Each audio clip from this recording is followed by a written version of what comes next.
Les habla Leonardo Hernández Patricio. El día de hoy vamos a hacer un recorrido por los escenarios culturales que tiene este bello Estado de México.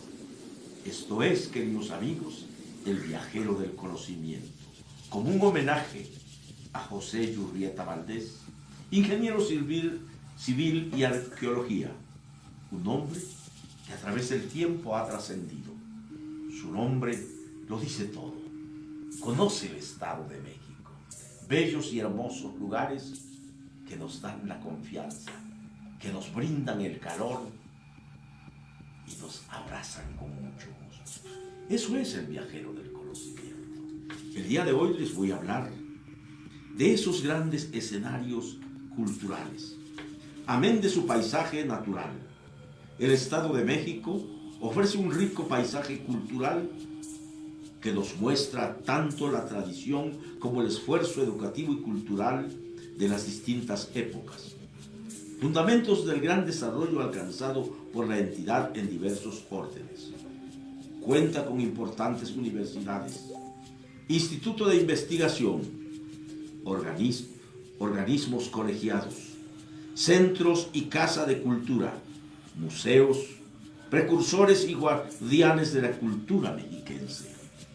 Nuestras zonas arqueológicas son parte muy importante de nuestro acervo. Aun cuando nos falta mucho por desentrañar, el Instituto de Investigaciones de la Cultura Teotihuacana y los museos de sitio conservan y difunden nuestra sabiduría prehispánica. Teotihuacán, declarado Patrimonio de la Humanidad por la UNESCO, es uno de los sitios arqueológicos más visitados del mundo. No obstante, de igual importancia para entender la riqueza cultural de nuestro origen son Tlapacoya, Tenayuca, Teotenango, Malinalco, Tlatilco, Santa Cecilia, San Miguel Iztapa, Calixtlahuaca, Huexotla y Huamango, entre otros tantos lugares reconocidos a través de la historia y el tiempo. En cuanto a los horizontes culturales de la época novohispana, el Estado de México tiene muy importantes testimonios, por lo que confiere especial importancia a la recuperación y restauración de monumentos como Acolman, Tepozotlán, Tlalmanalco, Malinalco, Tepetlastop, Sinacantepec, Metepec, Apasco, Amanalco de Becerra, entre otros, donde se conserva la presencia y majestad de sus mejores tiempos. Otras localidades forman parte de la gran riqueza cultural mexiquense por su valor histórico, como Huehuetoca, con su antigua casa de los virreyes, en la que se realizaba la transmisión de poderes del virrey saliente al que le sucedía. Teoloyucan, testigo de la rendición del ejército federal ante las fuerzas del general Álvaro Obregón en la Revolución. Jalatlaco, donde las fuerzas liberales de Porfirio Díaz derrotaron al ejército conservador bajo el mando de Leonardo Márquez. En los tiempos modernos, los mexiquenses hemos querido rescatar los legados de nuestros hombres ilustres y de las etnias que nos dieron origen, por lo que hemos creado diversos centros educativos y culturales, de los que trataremos de manera breve en este capítulo. El objetivo de esto es mostrar nuestra riqueza cultural a los mexiquenses y a nuestros compatriotas, y con mucho orgullo al mundo entero. Les voy a hablar del Centro Cultural Mexiquense, el Gran Patrimonio. En 1987, el gobierno del estado realizó una magna obra arquitectónica en la ex hacienda La Pila del siglo XIX, otorgada como patrimonio a una nueva institución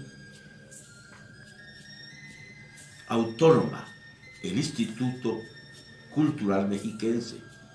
Se integraron en su amplio terreno áreas culturales antes dispersas, como los museos de antropología e historia, de culturas populares y de arte moderno, con sus salas, auditorios y recintos alternos, así como la Biblioteca Pública Central del Estado, el Archivo Histórico del Estado de México y la Biblioteca de Volúmenes Especiales. Al conjunto se le nombró Centro Cultural Mexiquense. De esta manera, el Centro Cultural reúne los valores culturales e históricos que nos dan identidad mexiquense y lo proyecta al país y al mundo. Como integrador promueve la exploración, el rescate, la consolidación y la divulgación del patrimonio arqueológico, colonial y moderno. Formula políticas de recuperación, restauración y registro cultural mexiquense. Los resultados hacen necesaria la edición de memorias y la publicación de libros y revistas especializadas. Asimismo, el Instituto apoya y promueve la expresión literaria de nuevos creadores en las ramas de la poética, la narrativa, el ensayo y la crítica. Una de esas tareas del Instituto es supervisar la labor cultural de los municipios con respecto a su autonomía. Como parte de esta fundación se ha integrado la red de archivos históricos municipales con el fin de preservar e integrar ese importante patrimonio documental. Pero vamos a hablar de algo moderno. Vamos a hablar de el Cosmo Vitral, obra de magnitud universal. Magnitud universal son las palabras justas para calificar esta excelente obra plástica del maestro mexiquense Leopoldo Flores Valdés. El Cosmo Vitral Jardín Botánico de Toluca es de magnitud universal, no solo por ser el conjunto de vitrales más grandes del mundo, más de 3.000 metros cuadrados. También lo es por su mensaje basado en leyes universales, en una analogía perpetua entre el devenir del cosmos y del hombre, con más de 30.000 segmentos en los que se emplearon más de 500.000 de cristales de colores provenientes de diversas partes del mundo. El Cosmo Vitral ocupa los espacios superiores de la estructura metálica del estilo mixto, que albergó desde 1910 hasta 1975 al antiguo mercado 16 de septiembre.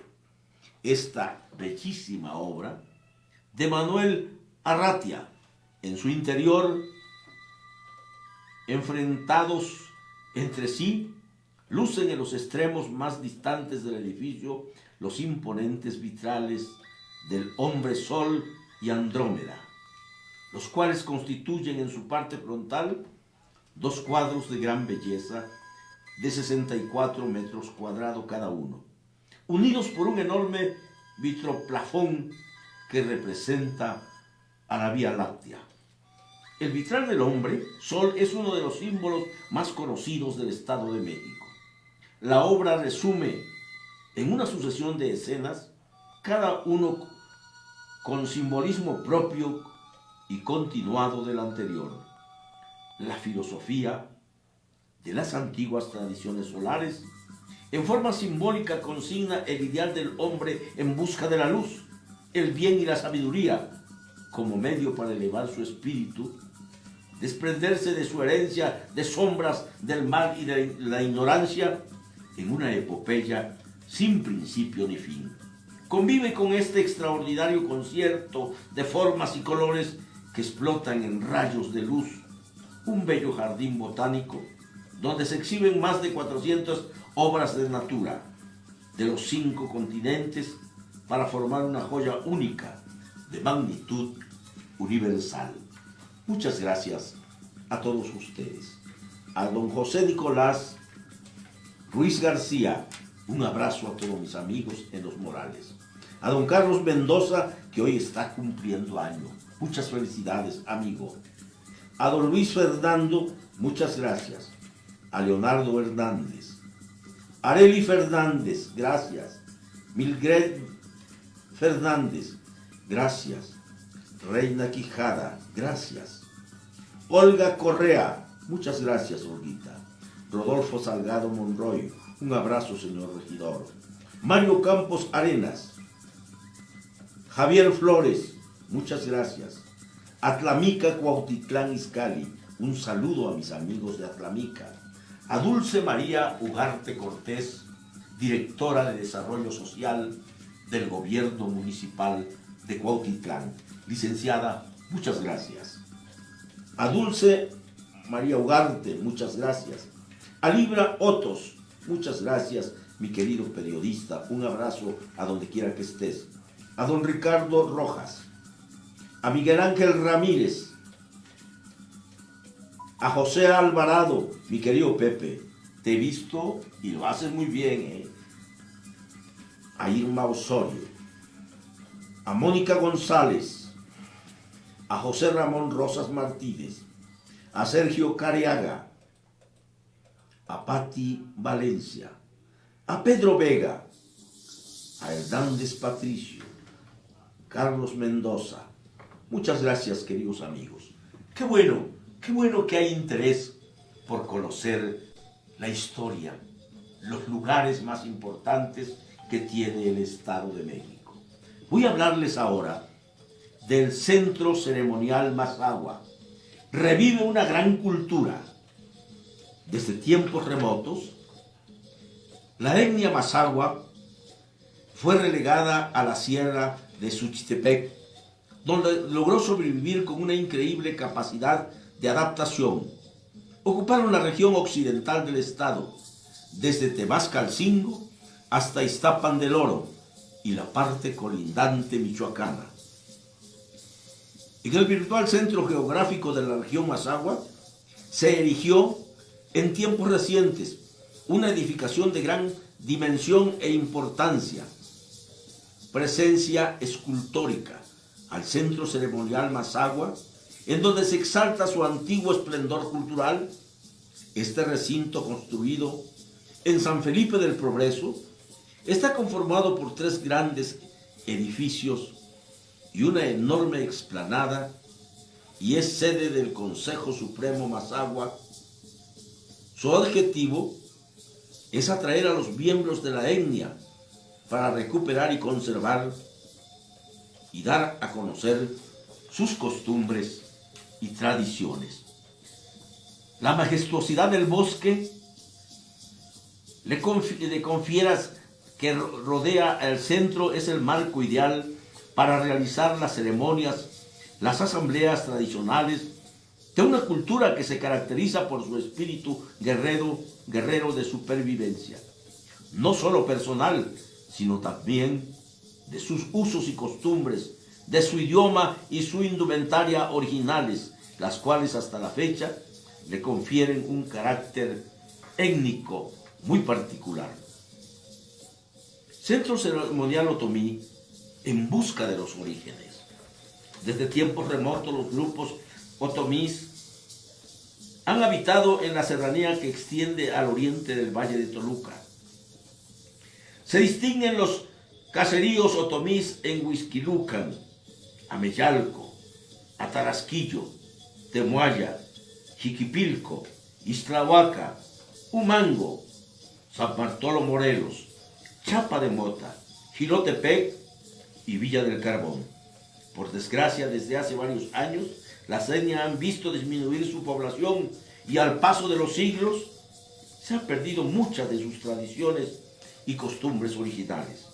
Con el fin de detener esta pérdida cultural, en la década de los 70 se construyó el Centro Ceremonial Otomí, primero en su tipo, con el objeto de rescatar conservar y dar a conocer la gran riqueza cultural de valores, realizaciones, tradiciones y arte que luchan por conservarse dentro de un entorno socioeconómico difícil que ejerce sobre ellos una fuerte presión de marginación.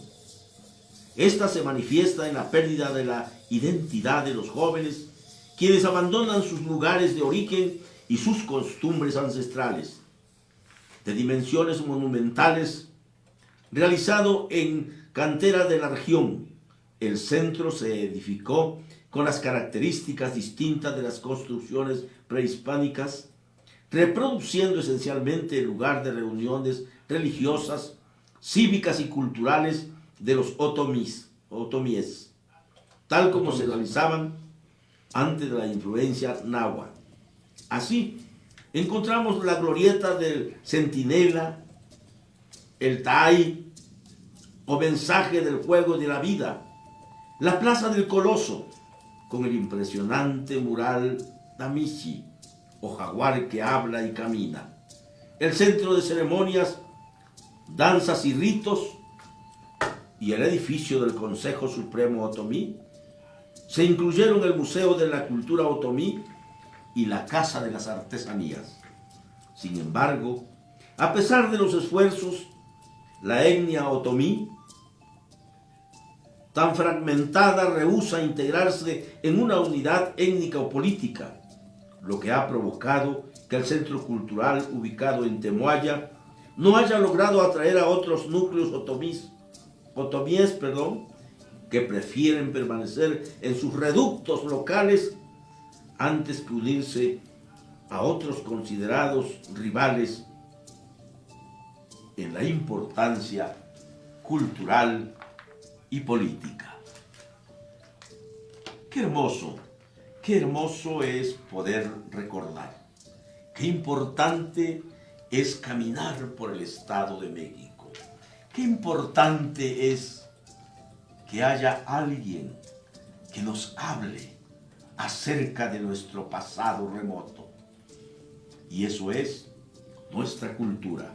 Quiero enviarle un saludo muy especial, fraterno, un abrazo al señor licenciado Juan Manuel Martínez Nava, extraordinario funcionario público, expresidente municipal, exdiputado federal y desde luego exdelegado de Desarrollo Social del Gobierno de la Nación aquí en el Estado de México hace algunos días.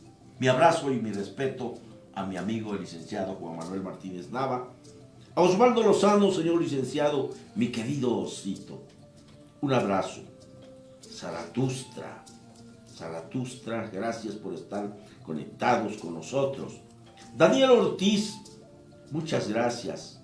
Sara nos aplaude y nos felicita. Muchas gracias, Zaratustra. Marta Salgado, Leonor Mendoza, John Armando Patricio, un saludo hasta Villahermosa, Tabasco. Un saludo a todos ustedes, queridos amigos. Qué bueno que siguen con nosotros en este su programa. Bueno, vamos a pedirle a mi productor intervenga en este teléfono que hay veces que enloquece y se nos va la señal. Pero estamos aquí, seguimos platicando. Vamos a hablar ahora del Centro Cultural de una de las grandes musas. Centro Cultural Sor Juana Inés de la Cruz. Los primeros pasos a la inmortalidad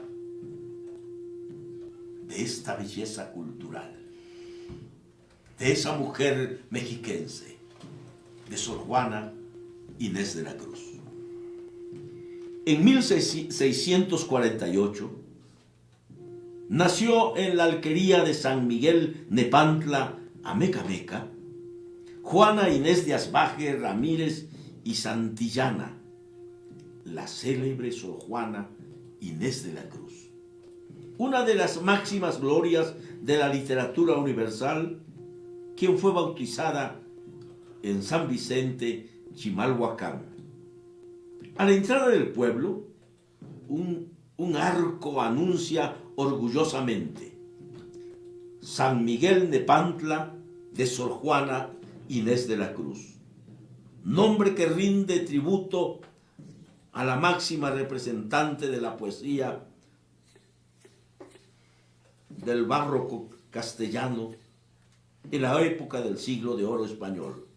Aquí, justo en el sitio donde este prodigio vio la luz, se construye, en torno a las ruinas de la casa de Juana Inés de Asbaje, rescatada en 1942, el Centro Cultural Sor Juana Inés de la Cruz, un espacio donde el pasado y los misterios de esta mujer excepcional están protegidos por un moderno edificio de arquitectura contemporánea. Aquí se exhiben réplicas de retratos originales de la religiosa, pintados en los siglos XVIII y XIX, como el de Miguel Cabrera, realizado en 1750, cuyo original se exhibe en el castillo de Chapultepec, en la Ciudad de México. Otras pinturas son las de Juan de Miranda, en 1712 Miguel Ángel de Herrera, en 1732 Andrés de Islas, en 1772 y Antonio Tenorio en 1878. Cabe mencionar que ninguno de estos autores conoció a la 10ª musa, pues falleció en 1695.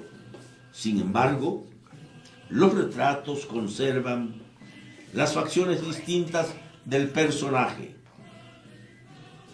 ¿Cómo es entonces que quienes la pintaron conocieron el rostro de Sor Juana?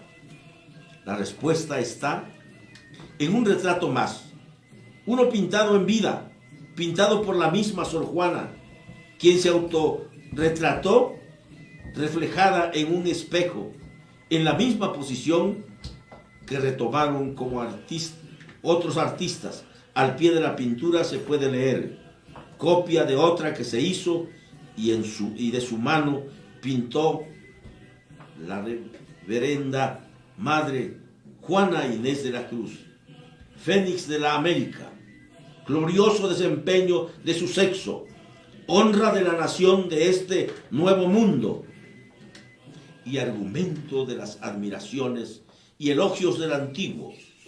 Nació el día 12 de noviembre del año de 1651 a las 11 de la noche. Recibió el sagrado hábito del máximo doctor señor San Jerónimo en su convento de esta Ciudad de México en 1699. De edad de 44 años, 5 meses, 5 días y 5 horas, podemos decir: descansa en paz, Sor Juana Inés de la Cruz.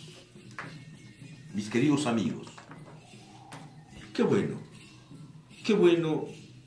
que poco a poco esta pintura la encontró Roberto Lambert, y el original se encuentra en el Museo de Filadelfia.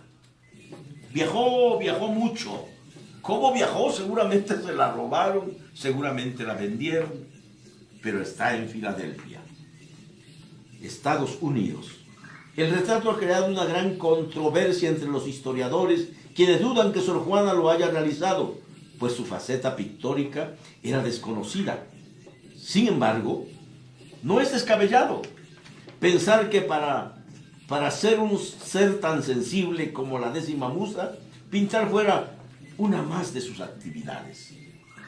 El Centro Cultural cuenta con una escultura en cera al tamaño real de Sor Juana, en una representación de la celda que ocupó en el convento, como una parte de lo más de 4,000 tomos que componía su biblioteca, así como la fe de bautizo de Juana Inés de Asbaje, Diego Calleja, su primer biógrafo, fijó la fecha de su nacimiento en 1651, como se asienta en la réplica de su autorretrato.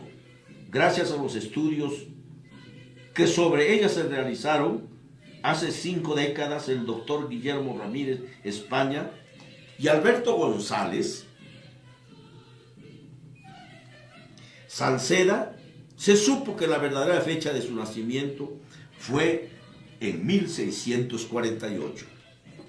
En el centro también se muestran objetos de arte de la época de Sor Juana y una maqueta del convento de San Jerónimo, hoy claustro de Sor Juana, ubicado en la Ciudad de México.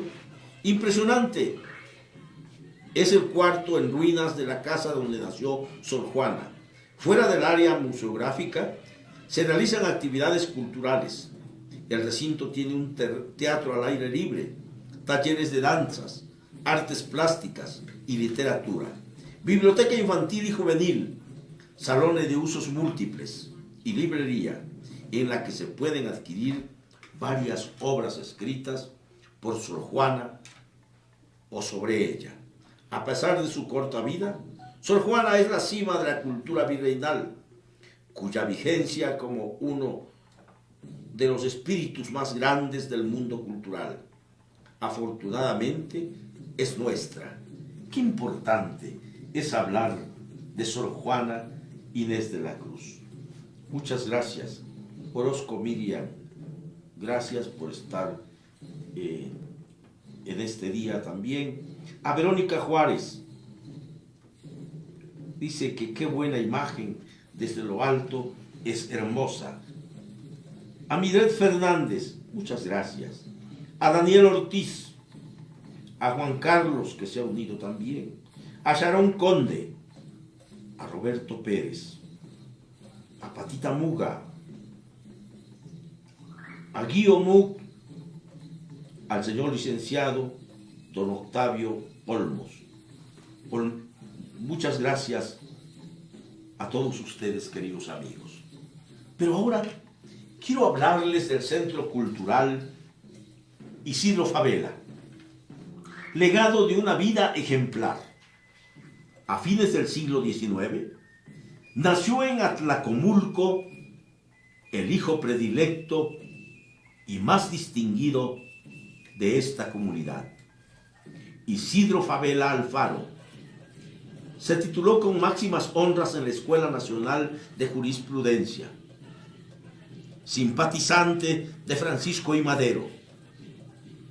Se unió a la revolución destacando como orador incisivo contra el régimen de Victoriano Huerta. Perseguido, ocupó en forma sucesiva la Secretaría de Gobierno de Chihuahua y la de Sonora. Se puso a las órdenes de Venustiano Carranza, en cuyo gobierno rebelde ostentó la oficialía mayor del Ministerio de Relaciones Exteriores, desde donde logró el reconocimiento de los gobiernos extranjeros al movimiento. En 1916 sirvió al presidente Carranza como ministro plenipotenciario en diversos países europeos y sudamericanos. Durante el régimen del general Lázaro Cárdenas, fue representante de México ante la Liga de las Naciones, con sede en Ginebra, Suiza, donde alcanzó la voz de México para defender a los países débiles, agredidos por las dictaduras nacionales de igual manera. Levantó la protesta de México por la revolución nazi-fascista de Franco contra la República Española en 1936. Embajador emérito en 1939, retornó al país debido a la Segunda Guerra Mundial. Sirvió a los presidentes Lázaro Cárdenas, Manuel Ávila Camacho, como asesor en asuntos internacionales. A la muerte del gobernador del Estado de México, Alfredo Zárate Albarrán, víctima de un atentado, la legislatura designó como gobernador sustituto. Su gobierno significó el fin de los cacicazgos sureños en la entidad y se caracterizó por las tintes humanistas de su administración. Reorganizó la educación pública y otorgó su autonomía al Instituto Científico y Literario. Durante el 250 aniversario de la muerte de Sor Juana Inés de la Cruz, construyó la primera casa conmemorativa en Nepantla. Terminada su gestión, fue designado magistrado del Tribunal Superior de Justicia de La Haya, Holanda. A su retorno, debido a problemas de salud, se retiró a su casa del Risco en San Ángel, Distrito Federal. Fue maestro distinguido, doctor honoris causa con la Facultad de Derecho de la Universidad Nacional Autónoma de México, así como prolífico autor de numerosas obras literarias de historia. Al final de su vida, legó su hogar, la Casa del Risco, monumento colonial registrado, así como su valiosa biblioteca y sus colecciones de arte, a una fundación que lleva su nombre. Su antigua casa de Atlacomulco, un edificio de arquitectura del siglo XIX, alberga hoy el Centro Cultural Isidro Fabela, el cual constituye un museo en el que se puede conocer la vida y obra de este destacado personaje nacional, nacido en Atlacomulco, cuyo pensamiento trascendió las fronteras de nuestro país. Pero vamos a caminar allá por la tierra texcocana, vamos a caminar por la Universidad de Chapingo, lugar hermoso, lugar cultural, canto a la tierra. A finales del siglo XIX, el gobierno del general Porfirio Díaz fundó la Escuela Nacional de Agricultura, dependiente del ministerio del mismo nombre. Se ubicó en el casco de la antigua hacienda de Santo Tomás, al oeste de la Ciudad de México, con el fin de establecer carreras encaminadas a racionalizar el uso de la tierra, mejorar su rendimiento y las semillas, e industrializar los productos del campo. Al término de la Revolución, la escuela quedó adscrita a la Secretaría de Agricultura. En 1927, la hacienda de Chapingo en Texcoco fue expropiada y la escuela se mudó a ella. José Vasconcelos, secretario de Educación Pública, pidió al maestro Diego Rivera pintara una obra mural en el Salón de Actos, antigua capilla de la hacienda. Rivera pintó la bóveda y las paredes con una secuencia histórica anecdótica de la reforma agraria, a la que nombró Canto a la Tierra. La extraordinaria obra le valió fama internacional al artista, y que al lugar se diese como la Capilla Sixtina de México. En el mural, Rivera plasmó la lucha por la tierra, representada por una mujer que da nacimiento a la agricultura y a la leyenda prehispánica del maíz. En una de las paredes se lee la siguiente frase: aquí se enseña la explotación de la tierra, no del hombre. Como eco del movimiento en favor de la autonomía universitaria, en la capital y en varios estados de escuelas de agricultura, demandó su autonomía de la Secretaría de Agricultura. Una importante lucha magisterial y estudiantil hizo posible su transformación en Universidad Autónoma de Chapingo, y pronto alcanzó prestigio nacional e internacional. Las especialidades se transformaron en carreras universitarias y se creó un colegio de graduados de naturaleza doctoral que han hecho de la agronomía una importante disciplina en el panorama de los estudios superiores en México. Pero ¿por qué no caminar también por la Universidad Autónoma del Estado de México, semillero de grandes y grandes profesionistas? De ahí han surgido grandes personalidades también. La Universidad Autónoma del Estado de México, crisol de hombres ilustres. En 1827, a consecuencia de la reforma laica de la educación propugnada por el doctor José María Luis Mora, la Constitución del Estado de México estableció en su artículo 128, en el lugar asiento de los poderes del Estado, funcionaría un instituto literario encargado de todos los ramos de la instrucción pública. El 3 de marzo de 1828, la H. Legislatura ordenó la creación del mencionado instituto en la entonces capital del estado, San Agustín de las Cuevas, hoy Tlalpan. En 1830, la capital del estado se trasladó a Toluca, con su instituto y demás dependencias. Allí la institución inició sus labores con brillantez, pero se vieron interrumpidos por el golpe de estado del conservador Antonio López de Santa Anna, quien ordenó la clausura del recinto. En 1846, el Instituto Literario reabrió sus puertas con una estructura típicamente liberal bajo el gobierno del licenciado Francisco Olajibel. La ocupación norteamericana de México provocó una vez más el cierre de este recinto. En 1855 reinició sus labores, pero un terremoto derrumbó sus talleres y la escuela sufrió una nueva crisis, complicada con las leyes Lerdo, Juárez y la Constitución Política de 1857. Por acuerdo del gobierno del estado, el instituto se trasladó a los claustros del antiguo convento del Carmen. En 1862 al 67, reparado parcialmente su edificio original, volvió a él, donde en 1870 modificó su vieja estructura académica para adoptar la reforma positivista del doctor Gavino Barrera durante los gobiernos de Porfirio Díaz y de Manuel González. Mejora sus instalaciones notablemente y adquiere la fisonomía que aún conserva.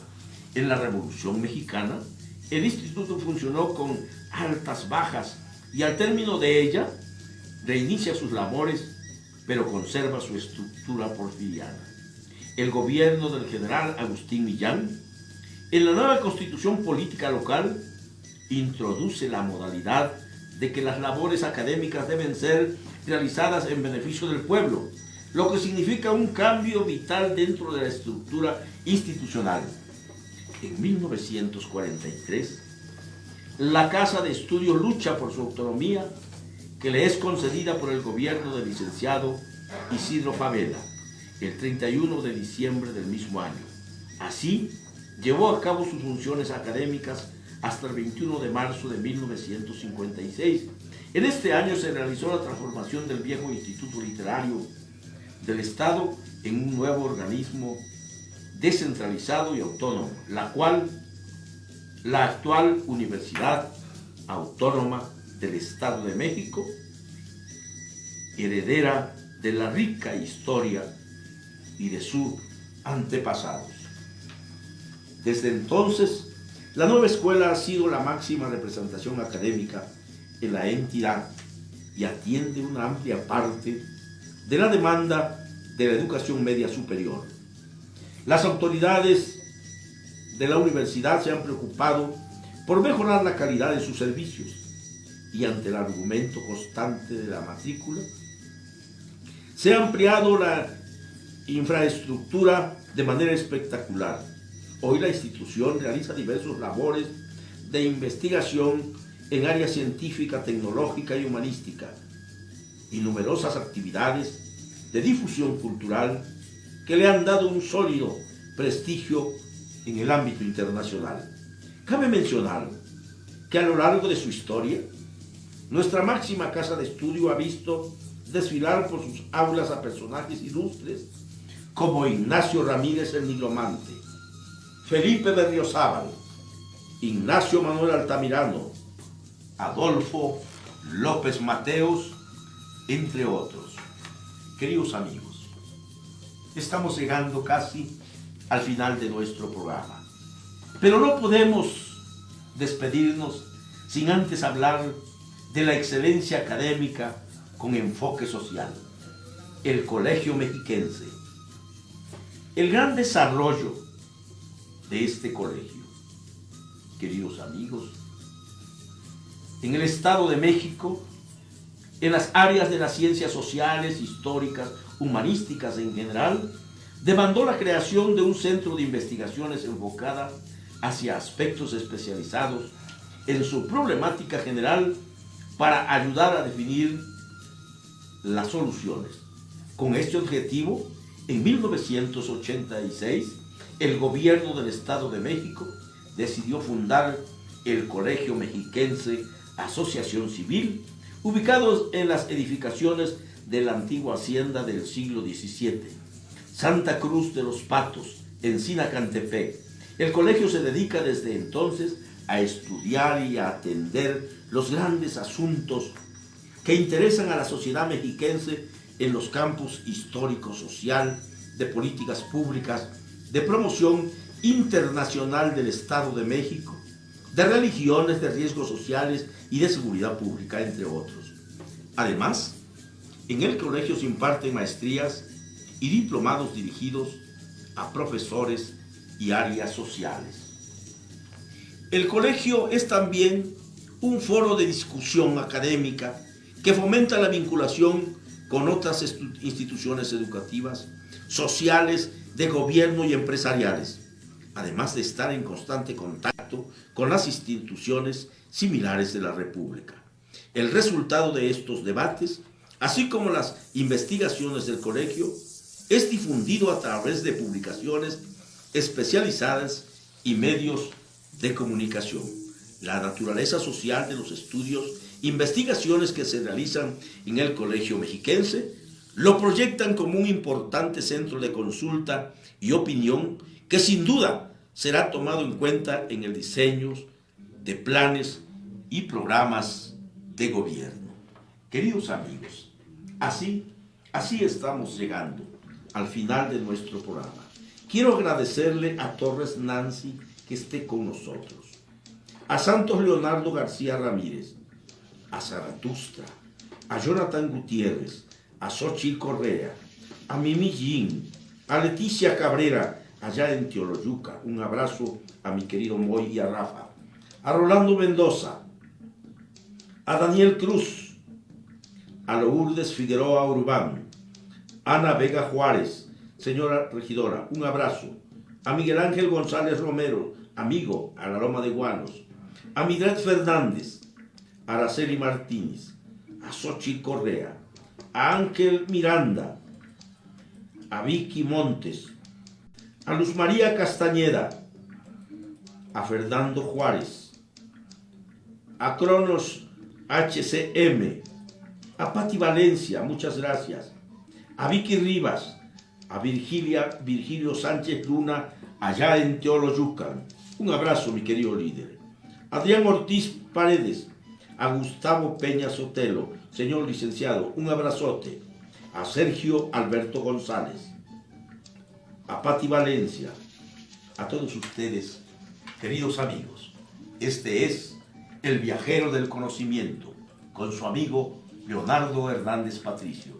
Que pasen ustedes muy buenas tardes y recuerden, quédate en casa, por si verdad o por si lo que sea, más vale quedarse en casa, queridos amigos. Hasta ahí llega Radio Fusión TV, que toca las puertas de tu casa y que tú le abres tu corazón. Muy buenas tardes.